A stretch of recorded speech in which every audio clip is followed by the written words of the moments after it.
Good evening, ladies and gentlemen, everybody all over the world. It's a somewhat cool evening in Colombo because we have some visitors from both England and Australia. So today's talk is from Sam Popham, who was the founder of the Arboretum. And it's my great pleasure to welcome all of you. As from Rukrakaganno, I'm Dushi Pereira. And as you see on the screen and on the agenda, it's a prelude of a presentation of pictures of our work, previous work, and also of the Arboretum, which Aisha unfortunately couldn't put it together with the accompanying sound. But nevertheless, we are here today. We have, as I can see now, already 40 attendees in addition to the participants. So we at Rukrakaganno, this is part of our program of having talks on the environment. This is 8th series of our talks. And today we are commemorating Sam Popham, who was the founder of the NIFS Popham Arboretum in Dambulla. As you might know, Rukrakaganno managed the Arboretum for 15 years. And just before the COVID pandemic, we handed it back to the NIFS. So at the end, if there are questions about the Arboretum per se, we also have Professor Mayuri Wijesinghe, who is the director of NIFS, who is in charge of the Arboretum, to answer your question. So today is specifically about Sam Popham and his vision and what he did in Dambulla. We have a tribute by his nephew, Philip Popham. He's in Australia, late night for him though, but he will give his tribute. And our presentation is from Professor Mayuri Wijesinghe from the University of Colombo. So I will give an introduction to her before she speaks. So as per the agenda, we will just keep a minute of silence in memory of Sam and proceed with the agenda. So let's keep a minute's silence in the memory of Sam Popham, the founder of the Popham Arboretum in Dambulla.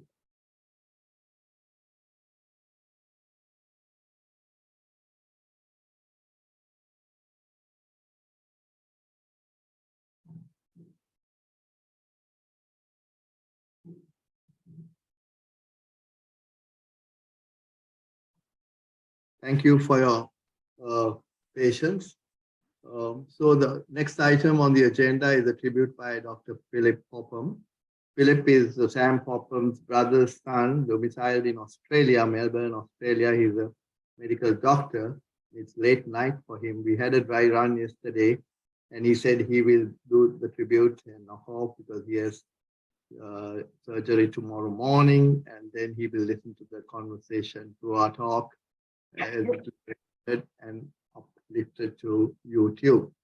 So before that, I'll just a few words about Rukrakaganno. Unfortunately, the slides didn't come through. We'll be reaching 50 years in a couple of years. Rukrakaganno was started when Singaraja was about to be felled as a protest against the felling of Singaraja. And by a coincidence, 48 years later, we are doing a reforestation project in the buffer zone of the Singaraja forest. So listeners, if you do want to visit our reforestation project, you can join us. There is an application form which at the end we will share with you on the screen, or you can just send us the email, which I will also share with you. And then you can join us, be a member of Rukrakaganno, and then visit our reforestation project.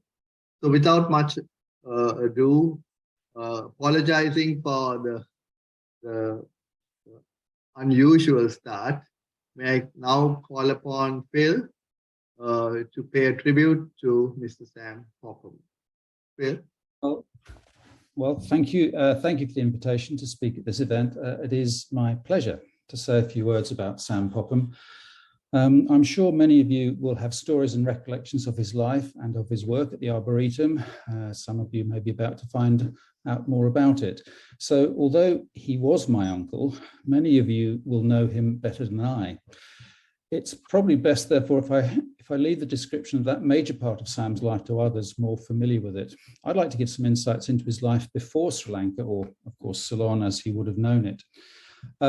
Francis Hume Popham was born on the 28th of February 1923 in Portsmouth, England. He was the first child of Alfred and Mabel Popham. Alfred was a vicar whose ministry had initially been around Portsmouth, but during the First World War, Alfred had volunteered to serve in the Army Chaplains Department. He was stationed in the trenches in France. He was awarded the Military Cross on 2 separate occasions for conspicuous gallantry when he rescued wounded soldiers from no man's land while under enemy fire. After the First World War, Alfred took up ministry at Eton College, one of the best-known private schools in England, and later moved to the parish church at Boxgrove near Chichester in Sussex. Francis and his younger brother Brian, my father, were born and grew up in and around Boxgrove. During their childhood, they developed nicknames, each always called the other Chaz. And for reasons that are entirely unclear to me, from early childhood, Francis also became known to others always as Sam. Now, at that time, sons of clergy and former clergy at Eton were provided financial help to allow their sons to attend Eton College itself. Sam went to Eton in 1936 and Brian followed in 1937. And their exploits and activities were recorded in many letters sent home to their parents, most of which I have, because this, of course, was a time when people actually wrote long letters to friends and family with their news. Sam left Eton in 1941 and went to Cambridge to study history at Magdalen College. Sadly, few records survive of his time there, although some of his wartime recollections are recorded in the college magazine. He was, however, a couple of years junior to a certain Geoffrey Bower, who subsequently went on to considerable success as an architect, and I'm sure you're familiar with his work, and who, through a quite remarkable quirk of fate in sometime in the 1970s, designed Sam's original house at the Arboretum. Sam joined the Royal Navy, or the Royal Naval Volunteer Reserve, the so-called Wavy Navy, in 1941.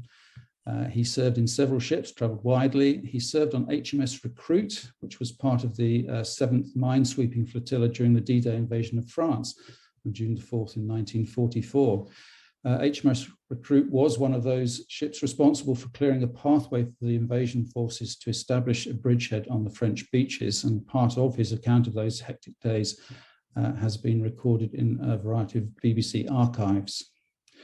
In early 1945, HMS Recruit was sent to Colombo to continue minesweeping and escort duties, and Sam was demobilised in 1946 while in Trincomalee. He returned to the UK and taught history for a brief time at an English preparatory school in Hastings, but finding that this was not for him, he returned to Ceylon in 1952 and became a tea planter in Euralia. In 1963, Sam bought some land just outside Dambulla, and here he pioneered his method of encouraging the growth of indigenous plants by clearing the scrub jungle and allowing trees native to the area to reflourish. He soon realized that the seedlings released spontaneously by clearing the undergrowth grew successfully in comparison to those brought in from outside nurseries. And this modern view of silviculture became known as, I understand, the Popham method, and has received accolades from around the world. He was awarded, I believe, the first Lanka Conservation Award in recognition of his work at the Arboretum in 1992. Sam gifted the Arboretum and his cottage to the country in 1999 and retired to the UK in 2000.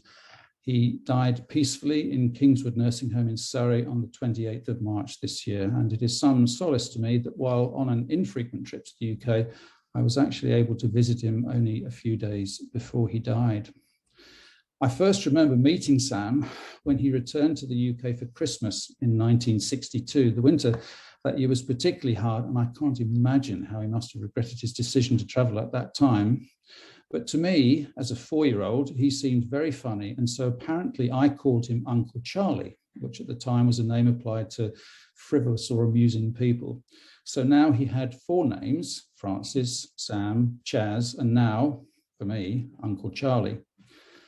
Uncle Charlie was an interesting man. He was an independent person. He liked to do things his own way, and he didn't mind who he offended in so doing. His love of trees, or as he called them, his green-robed senators, was profound and probably influenced by his early memories of watching how labourers tended the countryside while he was growing up in Sussex. Perhaps his life could be encapsulated by one of his favourite phrases, which he told me on my visit to the Arboretum as a medical student when I was in Sri Lanka in 1982. The quote was, "Better a life without gold than without trees." And he would, I think, have been very embarrassed if he knew this meeting was being held to honour him, but his work and legacy are important and I hope can be communicated to future generations. He'd have liked that.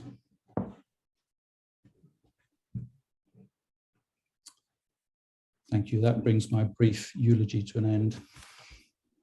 Thank you, Phil. So listening to Phil Popham, Sam Popham's nephew, a tribute to Sam Popham, the founder of the Arboretum. I go on to the next item on the agenda.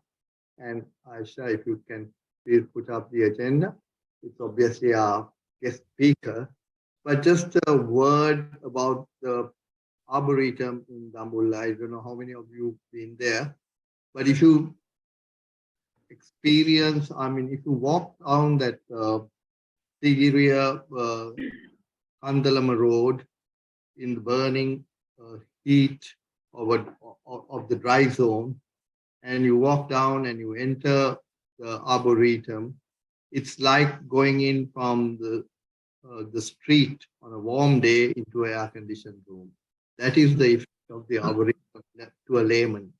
So, and now Popham's work is being recognized, and the Popham principle of civiculture, as we have said, is being now used as an example for reforestation projects.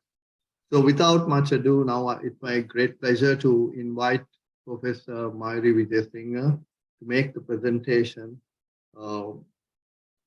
Mayuri, as you know, when I had a few calls when the poster was shared about Mayuri, is she actually a professor? She looks like an undergraduate. Yes, she really looks so young. And when I told, by the way, of course. So when I told Mayuri, please share your CV, well, it's so long I can't even read it. All her achievements and her presentations and her papers, etc. So I'll be very brief, Mayuri. So Professor Mayuri Wijesinghe had a first-class degree, honors degree from the University of Colombo, and she had actually something common with Sam Popham because she has had a PhD from Cambridge University. So maybe that's a common factor, Mayuri, and of course now she is the head of zoology at the University of Colombo. So can I just end with that, Mayuri, and yes, please. To make the presentation? Are birds singing duller songs? Mayuri. All right. So first, I think I'll spend a few moments sharing some slides on the Popham Arboretum. Just hang on a minute till I...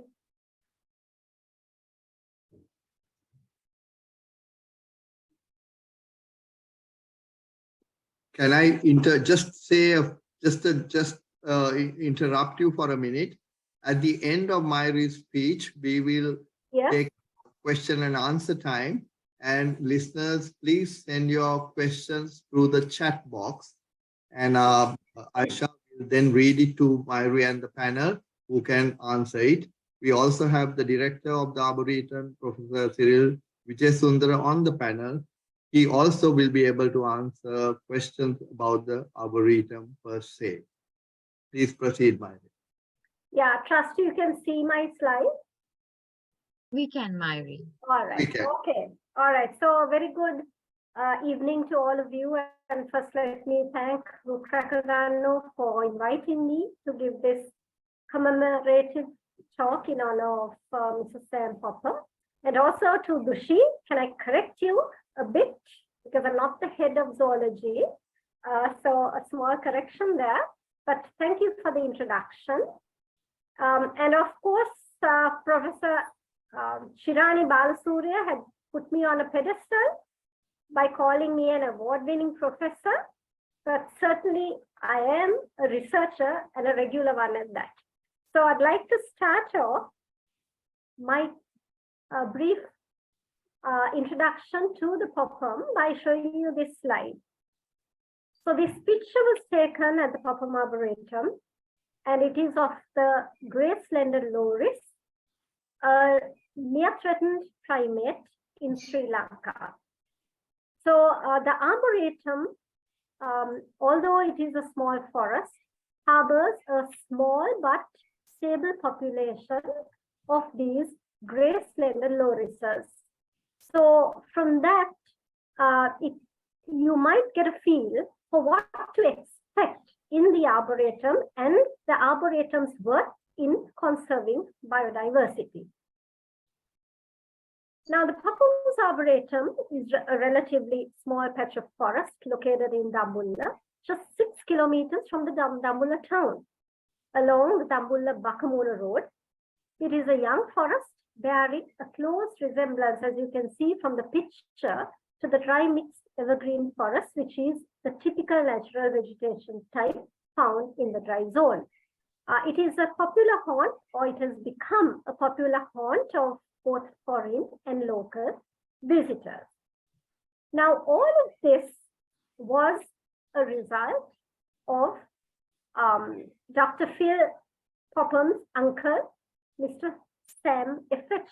Popham, and as he said, we don't know why, he's more popularly known as Sam Popham.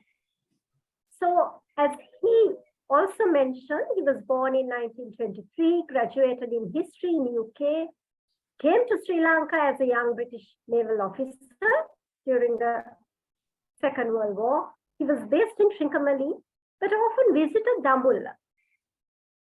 And on his visits, on the forest, on the wayside, he had a lot of admiration for those forests, and you can imagine how it would have looked in the early 60s. Then he went back to England after World War and came back to Sri Lanka as a planter. But his love for trees led him to undertake the post of the principal field officer of the flora, or conducted by the Smithsonian Institute. Now, his one ambition was to turn wastelands to something of value. And this began with the initiative of buying an abandoned plot, Chena plot, in 1963. And this was just 7.5 acres in extent. So quite a small forest patch. So what he did, once again, I think Dr. Phil just ran through it. So since I've put in a slide, I'll just go over it again. He used a method known as the Assisted Natural Regeneration Method, or ANR, a relatively simple and a low-cost technique, where he was able to identify the seedlings, the native seedlings that had naturally colonized, and then he marked them, as shown here, and then removed the rest. So by removing the rest, he was taking out the competitors and the non-natives, the other species, which allowed the natives to grow more speedily.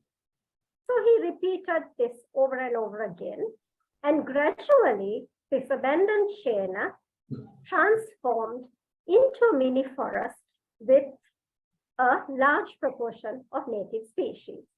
So his ambition of returning wastelands to nature was realized through this exercise. Then Subsequently, in 1989, the Arboretum was gifted to the Institute of Fundamental Studies, IFS. Then under the then Director Civil Ponnam Peruma, a further 27 acres was acquired. So the 7.5 acre plot now was 27, there's an additional 27 acres, which made it a little larger.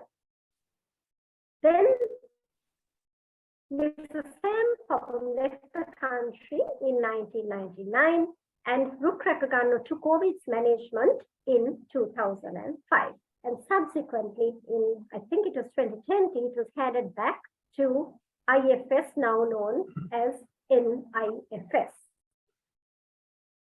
Now, why is the Arboretum so important, right? And it is of great value today for many different reasons.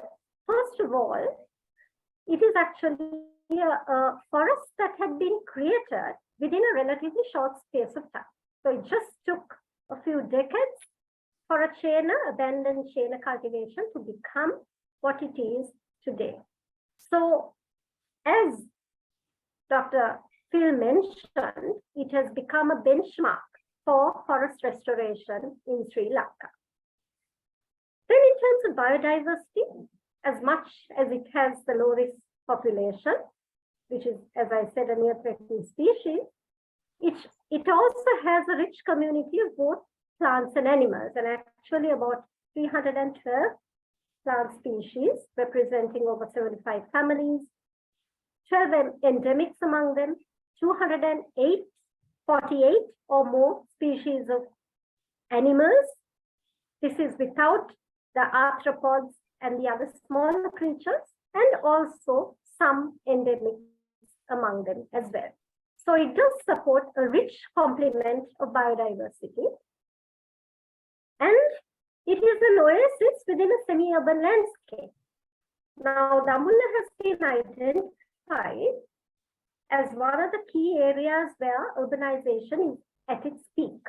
So if not for small refuges such as the Arboretum, a lot of our native and endemic plants and animals would be displaced.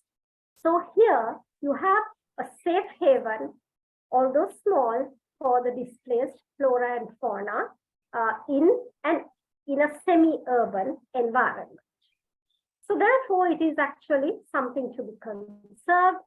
And I think we owe a lot to your uncle, Dr. Phil, for gifting Sri Lanka with this wonderful treasure that we call the Popham Arboretum. With that, I will now get on to one of my areas of specialization, which is actually ecotoxicology. And I thought I will start with this slide, which shows you some of the titles that appeared both in newspapers as well as in scientific journals during or probably just after the lockdown, where people heard the birds calling sweeter, singing sweeter, more prolonged and louder songs. So longer, sweeter and louder songs. So that suggests or hints at the possibility that the humans indeed have something to do with these changes in vocalization patterns of these birds. So that takes me back to Silent Spring by Rachel Carson. She published this book called Silent Spring in 1962. She was actually a marine biologist, but when she went back to her countryside in UK, she felt that the birds were not singing as much. So she accused, she said, no witchcraft. I read it off this because I cannot really see the slide. No witchcraft, no enemy action had silenced the rebirth of new life in this stricken world. The people had done it themselves. So the humans had become dominant, and a technology that was actually thought to be relatively harmless and actually not harmless, but actually beneficial, because at that time, the pesticides and the insecticides were seen to be superheroes because they eradicated the mosquitoes which were which were plaguing the world with malaria, and also the pests were harming the crops, obviously. So because of that, the pesticides and herbicides were the pesticides and insecticides were seen to be doing wonders. And here this innocent marine biologist is saying, well, that they were causing the decline of the birds. So that couldn't be, and actually this was selected or picked as the most influential book in 1992, several decades later, simply because the multi-billion dollar pharmaceutical companies as well as the agrochemical companies just refused to accept that these marvelous or wonder chemicals were causing such havoc. Now, Carlson died in 1964, and she did not live long enough to see the other emerging dangers, such as global warming and the accelerated human activity. But, of course, the culprits still remain, and more vociferous than ever before: chemical pollution of air, water, and soil, and the misuse of pesticides. We'll just briefly look at how pollutants in general could impact upon birds. It can cause death and disease directly, right? Or it could wound a bird if they come into contact with a chemical. But more importantly, the subtle changes like reduced reproduction and hatching, deformities in the future generations, color changes, which we are also working on. It could induce color changes in the plumage of birds, and of course, alterations in vocalization. So here, just let me differentiate between two forms of vocalization in birds. One is the song. Songs are generally sweeter. Songs are generally sweeter, more complex in terms of musical variation, and of a much longer duration. And calls are generally used for mate selection and for territorial defense. So I'm sure many of you are familiar with bird song and why it is used for. Calls, on the other hand, are shorter, less musical variation, but are used for a greater variety of functions. For example, indicating one's location to its conspecifics or to its fellow members, the other members of its group, maintaining cohesiveness within a flock, togetherness. They talk to each other using calls to maintain the flocks. Then raising alarm when confronted by predators, and expressing hunger. A chick would express hunger to their parents by calling. So our study actually dealt with calls, right? So just taking you through what we did.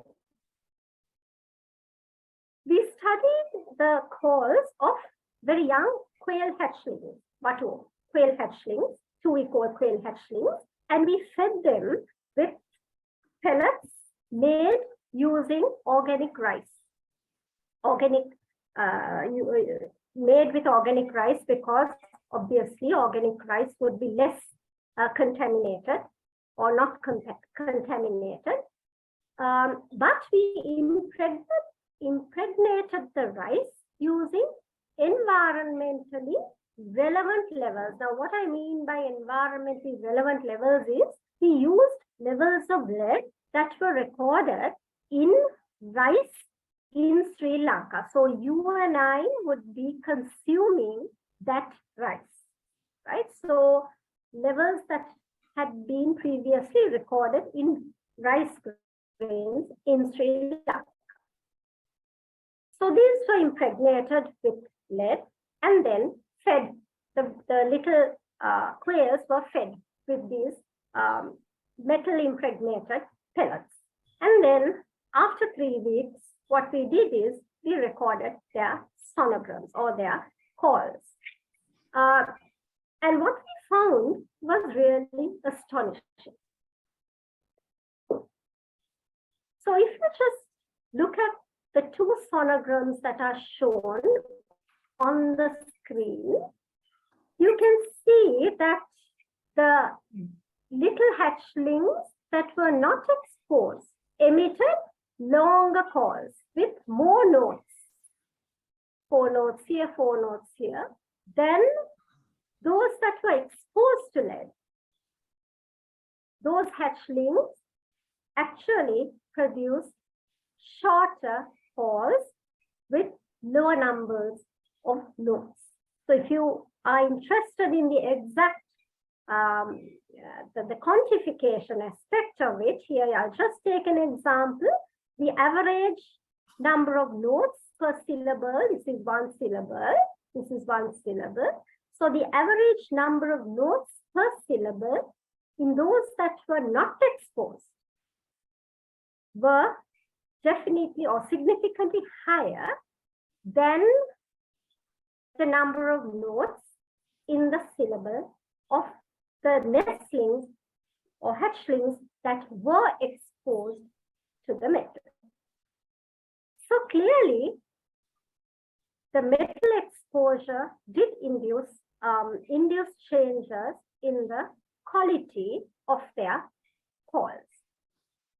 So this, of course, was another finding because nobody had tested experimentally the effect of heavy metals on bird calls anywhere. So we were able to publish it in an index journal. Now you might wonder, could this really be happening? Or is this reality? Well, we did this under an experimental setup. So in that sense, it is a bit artificial because the birds were compelled to eat what we fed them. And we fed them with the metal contaminated grain or pellets. So they had to eat, there was no escape, there was no other food. But on the other hand, one can't disregard the fact that we impregnated the rice with environmentally relevant or levels that were actually found in the environment. And as I told you, we used levels that were recorded in rice grains in Sri Lanka previously. So to that extent, it is quite realistic. And what is more alarming is that this change was detected in a relatively short space of time, just a matter of 3 weeks, which I think is extremely crucial, right? So we should be alarmed. Although this was an empirical trial, the findings could be quite realistic. Now, alarmingly, bird behavior can be affected. So as I said, one is vocalization, and this changes in vocalization may range from the changes in the nature and the quality of the call to a shift in the timing of bird calls, the time at which they call, to the muting of bird songs at dusk and dawn. So this has been reported. So the song at dawn is called the dawn chorus. I'm sure many of you are awakened by the chorus of the singing birds early morning when each bird has a particular time at which they call because they are sensitive to particular levels of light. So each bird will start at different times, and when you hear it, for the person who's listening, it sounds like a chorus. you can see this is not my study. This is from this particular study where in sparsely urbanized environments, let's say a rural environment, the birds started calling much later after sunrise or closer to sunrise. Whereas those that were in highly urbanized environments called or initiated their chorus way before sunrise. So we tried to test this, a preliminary trial to test this in the Western Province, where we recorded the call initiation of home garden birds in the Western Province. So here, and we also published a small, an abstract, which will be converted to a paper, I hope, very soon. The Oriental magpie robin was the earliest caller in most instances, right? So we had about 50 plus recordings in different households. And this is just part of the list of birds and the times that they call that. Now, what was again alarming is that the time at which a species called in a particular place was very much influenced by the tree cover and by the cover of the built-up areas. So it is significant. So therefore, this suggests that more the loss of tree cover and greater the built-up areas, you are going to have some influence on the call initiation times of the birds. So clearly, there is a problem. Now, if I go back to this slide, I forgot to mention here that scientists working not with respect to calls or songs, but one study working on the accumulation of heavy metals proposes that or has found that the heavy metals are deposited in the voice box of birds. That's called the syrinx. So perhaps that would be a likely reason why when heavy metals are deposited on the voice box, the birds would not be able to sing with the same vigor and the same volume, or the nature would not be achieved. So that is one possibility. Then they have also found in a toxicity study that heavy metals are neurotoxic to birds. So, and in birds, that heavy metals could also affect the bird brain. So that also might possibly, we have not investigated that aspect, but those are two possible reasons as to why metal exposed birds might be singing a different tune than those that were not exposed. So clearly, as I said, there is a problem, and that the fact that we have a huge impact on bird vocalization is really indisputable. So to the question on my poster, are we telling bird calls? I'm sure we are. We just don't realize it because we don't compare it with the calls or songs of the birds from uncontaminated sources. And we know that, as I mentioned before, calls and songs emitted by birds are critically linked to their survival. So any disruption in the nature of their calls or the timing of the vocalization would definitely impact upon the communication among the birds and hence affect their long-term survival. So these findings, actually, one could very simply use this as an environmental monitoring tool by recording the calls of birds and comparing it with the calls of the same species from a relatively uncontaminated environment. One can use it as a tool for monitoring pollution. So fairly easy, non-invasive. We are not harming them. We can easily use this as a tool for environmental monitoring. So all these findings tell us something about just how big an effect we have on birds, especially those in the urban environment. Now, I finished my talk because I was told to stick to half an hour. Before I stop, let me acknowledge the collaborations of Dr. Saminda Fernanda from the Open University. He's the ornithologist and the ecotoxicologist. So he did a lot of the work on bird calls.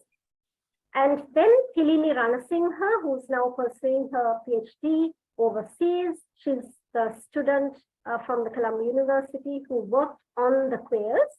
And of course, Jileka Karyavasam, also from our university, who worked on the dawn chorus. So thank you very much. It was a pleasure. And our impact on the birds as well as on the other species in the planet. So I'll stop sharing my slides. I'll be happy to answer any queries that you might have. Thank you, Professor Mayuri. It was quite relieving, revealing rather. I was wondering whether it was Sam Popham's death which dulled the bird songs, but it but so we are up for questions. If any, do I see any questions in the chat box, Aisha? Not as yet, Dushi. Okay. Oh, we just got one. Oh. We just got one from Fazal Taha. Shall I Okay. read you that? Yes, please. It sounds like Popham Arboretum is a resounding success. Has there been any attempt to replicate the same model in any other part of the country, especially getting corporates involved for such projects? Maybe I can Professor Cyril. ask, yeah, Professor Cyril, who is also a panelist, and he's the director in charge of the Popham Arboretum, representing the National Institute of Fundamental Studies. Professor Cyril? Thank you. It's a very interesting question, and in fact, I wrote a project proposal, and submitted to the National Research Council to do exactly the same, to replicate this model in other parts of the country also. In fact, I did it in collaboration. I mean, I wrote the proposal in collaboration with the Forest Department, because we were to select Forest Department areas initially. And then the project was actually approved by the NRC, but due to the financial crisis, the NRC is yet to release the funds, and hopefully we'll be able to do something at least next year. But then there are some areas where similar activities have been done, not in a very organized manner, but I know a few areas where some ANR, or assisted natural regeneration practices are conducted.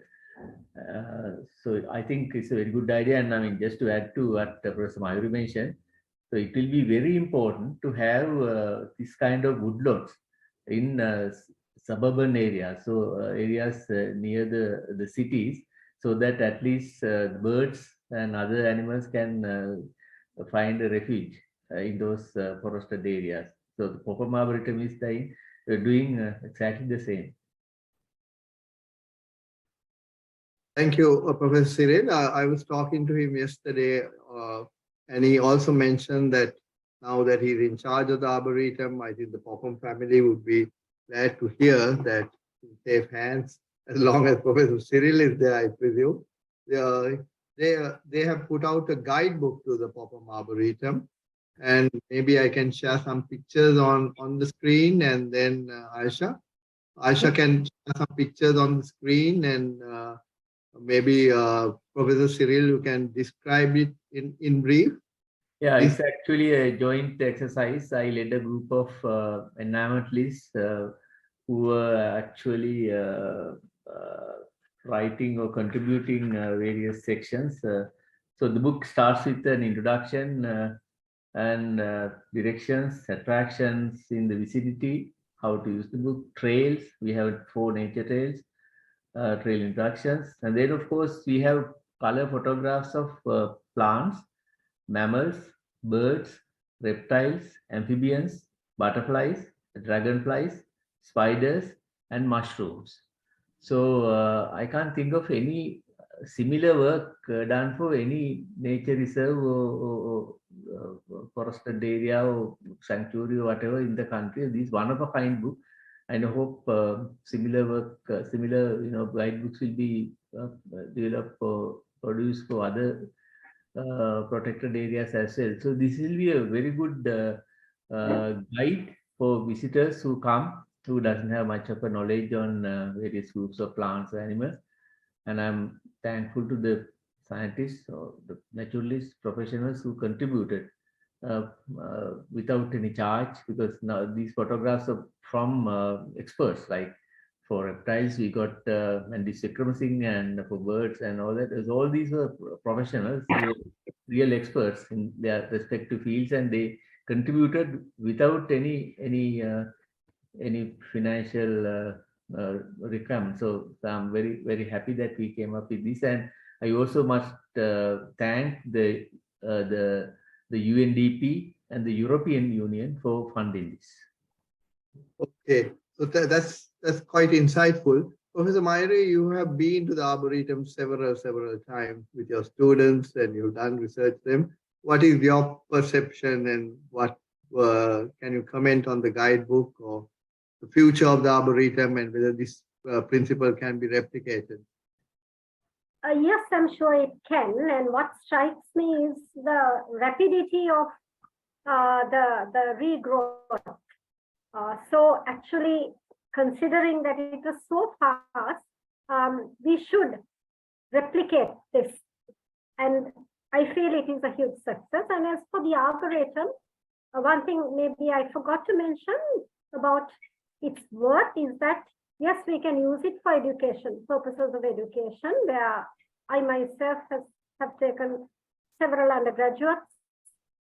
I had a student who did the MSc project on the law research. So little forest patches like this would be extremely useful. And yes, it seems like a very, very likely possibility. Yeah, in fact, already we have conducted several programs. I hope Dushi may remember, we even had a program participated by some students who came from England, and they camped and they spent about 35 days camping, and they learned a lot. And similarly, we conducted recently a plant identification workshop for teacher trainers, or trainer teachers rather. And then even for the tour operators, we conducted a program, and we are now planning to offer short courses on plant identification, field sampling, and also tree care and maintenance. So those are the programs we are going to conduct in 2023. So can I inform the viewers that if anyone wants to come and research, or actually just to visit the Arboretum, they can do so at any time, and they can contact you or contact you through, yeah, whatever. Sure. And also, as some of you may know, that we have a small facility to provide accommodation. I mean, not a lot. We have 2 rooms, which are they are for the genuine researchers. These not actually, we don't normally entertain people who come on partying, or to have their birthdays and free shoots and that kind of stuff. But then, if you are a real bona fide naturalist, we are always there to help you out. And that credit, I think, should go to our former president, Ms. Kamini Vitana, who got funding and then built those 2 rooms for the Arboretum. Asha, are there questions? Yes, we have a question from Vanessa Collingridge, who's asked, can you extrapolate these findings about bird vocalizations to other creatures? Well, in a sense, yes, but not absolutely, because this was in a very controlled environment. And I suppose this does take place in other taxonomic groups as well, the amphibians and the mammals. But the point is, if we record changes in the field, we cannot really attribute it to one single factor. So here we were able to pinpoint heavy metals as the cause because we did it in a controlled environment. But as to your question, whether it can happen, yes, there is a very high probability of this happening in other creatures as well. Can I ask a question? Yes. Professor Mayuri, a very interesting talk, and of course it begs lots of questions. And one of the things I'd like to know regarding the Arboretum itself is that regarded as a polluted area or an unpolluted area? To what extent can you use it as a baseline for measuring against the bird vocalizations that you record in other areas? Yes, so very interesting question, simply because the edge effect, the so-called edge effect, the distance to which an effect could penetrate inside depends on the effect. So pollutants, it being along a main road and the forest being very small, you would virtually not have a cohabitat. Because most of it would be affected on all sides by these edge effects. So in that sense, yes, I would not consider it a very, very safe environment to avoid such impacts as heavy metal pollution. But on the other hand, at least we have seen that certain populations have flourished. So while the forest might not be large enough to eradicate some effects, it certainly would be a haven for species, even if it's small. So I don't know whether I answered your question, but the effect, I mean, I would say one must see whether metals are penetrating inside the forest depending on the wind, etc. But from what I gather, the forest would really not have a core area which would be totally devoid of these effects. Thank you. Aisha, any more questions? Yes, we have a question from Chami who asks, can there be an impact of early morning human activities also making these urban birds sing early? As the vehicle movement starts around 4:35 a.m., can it also be a reason? Any study done around more isolated patches in urban areas?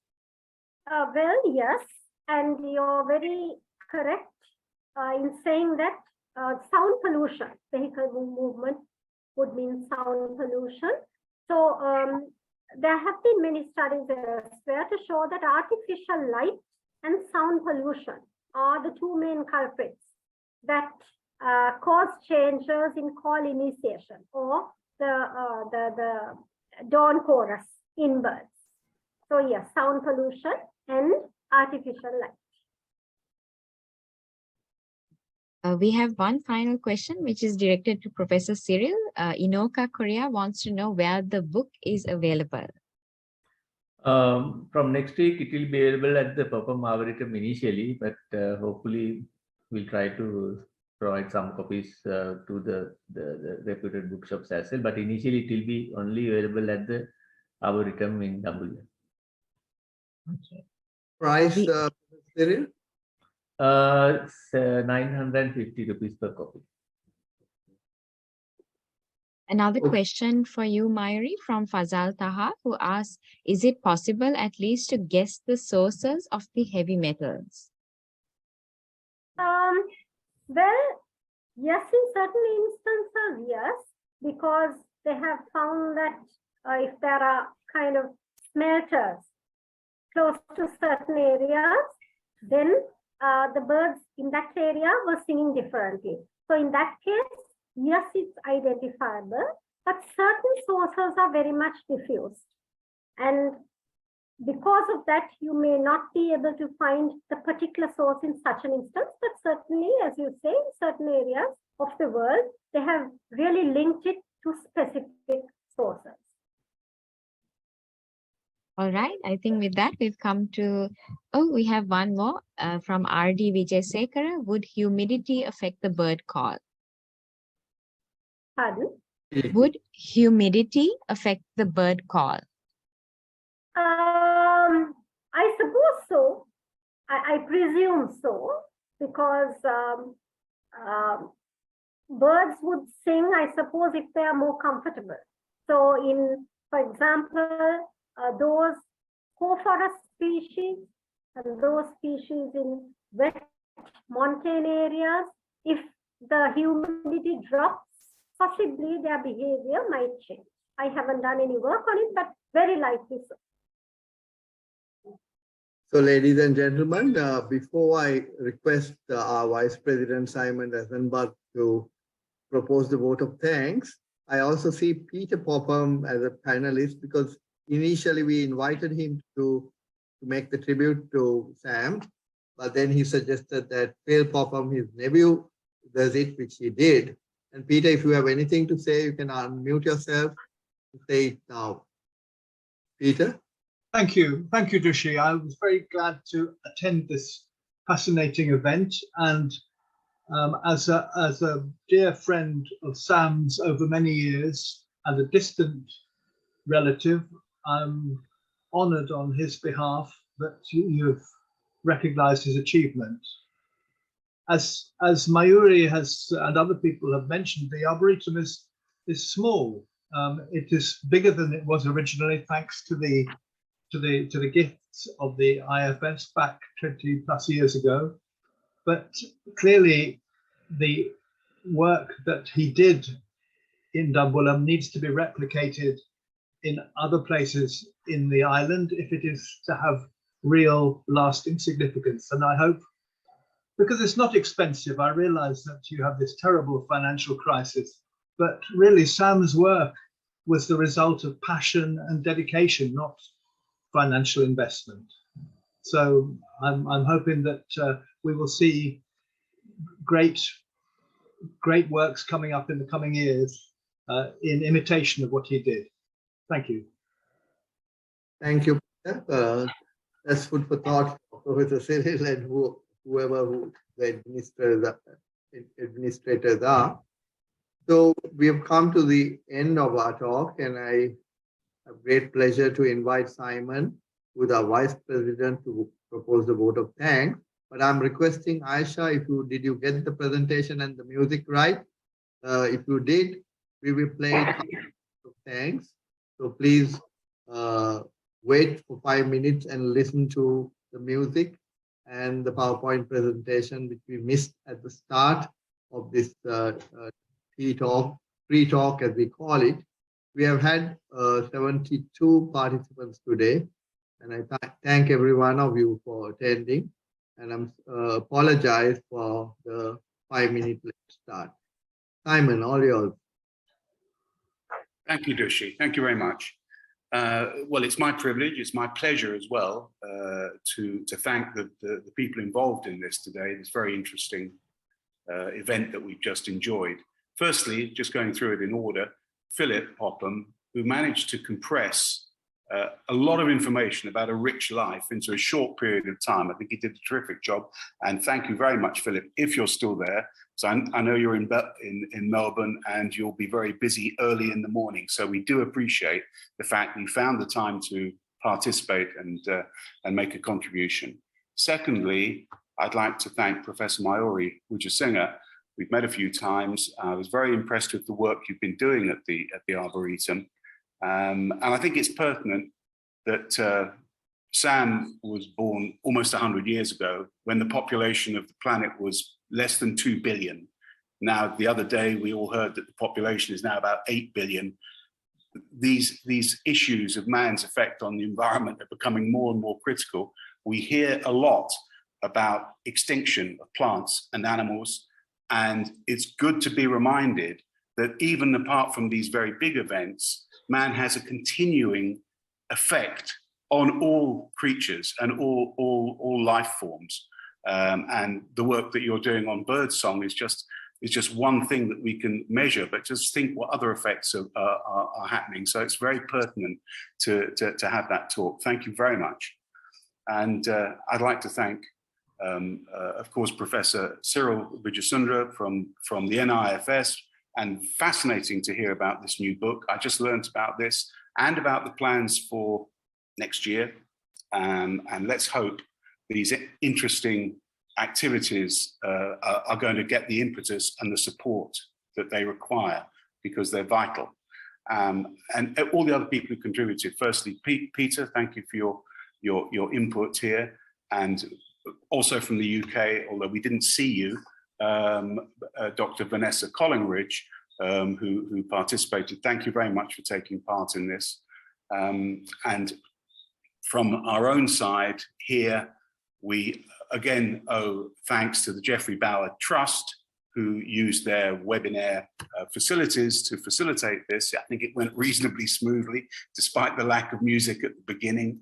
And of course, working tirelessly, our Secretary Shirani Balasuria, Professor Balasuria, who is always very much active in organizing, Arandi Ranasinghe, who prepared the poster, and of course, Aisha Ratnaka, who has done a splendid job, as ever, of moderating. So on behalf of Ruprecht Ghana, thanks to everybody involved, thanks to the people who participated, thanks to the people who simply wanted to hear this presentation. And I think, as Dushi said, it will be on YouTube afterwards, so there's a chance to have a look at it if you weren't able to see the whole thing.